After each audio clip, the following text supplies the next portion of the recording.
بنی اسرائیل میں ایک شخص اپنی بیوی سے بہت محبت کرتا تھا۔ اس کی والدہ ایک نیک بخت بوڑھی عورت تھی۔ اتفاق سے ان دونوں میاں بیوی کی مائیں دونوں نابینا تھیں۔ اس کی بیوی کی ماں اپنی عادت کے مطابق اپنی بیٹی یعنی اس شخص کی بیوی کو بہکاتی اور اکساتی رہتی تھی، جس سے آئے دن ساس بہو میں سخت جھگڑا رہتا تھا۔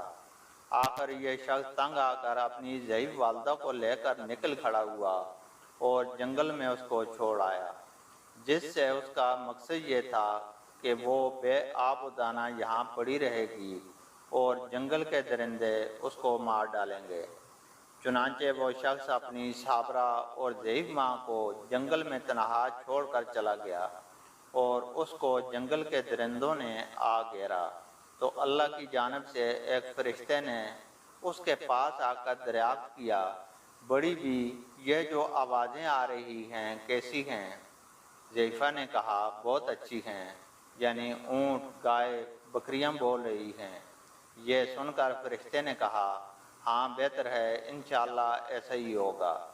وہ فرشتہ چلا گیا۔ اب صبح ہوئی تو کیا دیکھتے ہیں کہ تمام جنگل گائے اور بکریوں سے بھرا ہوا ہے۔ اگلے روز اس کے بیٹے کو خیال آیا کہ چل کر دیکھوں تو صحیح بوڑھی ماں پر کیا گزری۔ جب بیٹے نے جا کر دیکھا تو ماں کے قریب تمام جنگل اونٹ، گائے اور بکریوں سے بھرا ہوا ہے، جس کو دیکھ کر اس نے حیران ہو کر اپنی والدہ سے معلوم کیا کہ اماں آخر میں یہ کیا دیکھ رہا ہوں، بتاؤ تو ماجرا کیا ہے؟ ماں نے کہا بیٹا تم نے میری نافرمانی کی اور اپنی بیوی کی اطاعت کی، اللہ نے مجھے میرے صبر کا پھل دیا۔ اپنی والدہ کی یہ گفتگو سن کر وہ شخص بہت نادم اور شرمندہ ہوا اور اپنی والدہ کو اس عطائے خدا بندی کے ساتھ لے کر گھر آ گیا۔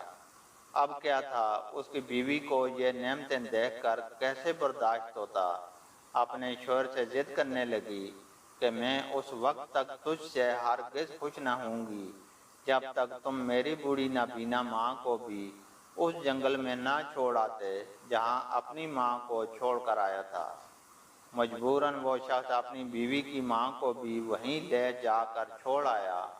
اب جب شام ہوئی اس بڑھیا کو درندوں نے آ گھیر لیا تو پھر خدا کے حکم سے اسی فرشتے نے آ کر اس بوڑھی عورت سے معلوم کیا یہ کیسی آوازیں ہیں جو تم سن رہی ہو؟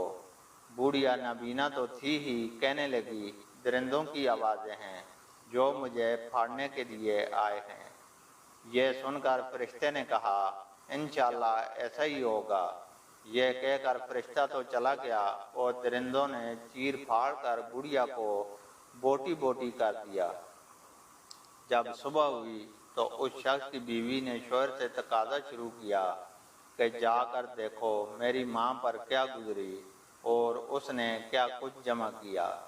مگر جب اس شخص نے وہاں جا کر دیکھا تو کیسے مویشی بوڑھیا جنگل سے کیا جہاں سے بھی جا چکی تھی، اس کا کہیں نشان بھی نہ پایا، کیونکہ اس کا تو رات ہی کام تمام ہو چکا تھا، جہاں ٹوٹی پھوٹی ہڈیوں کے سوا کچھ بھی نہ پایا، جو جمع کر کے اس نے اپنی بیوی کے سامنے لا کر رکھ دیں، اور بیوی ان کو دیکھ کر اپنے خیال کی غلط تعبیر سے حیران ہو گئی۔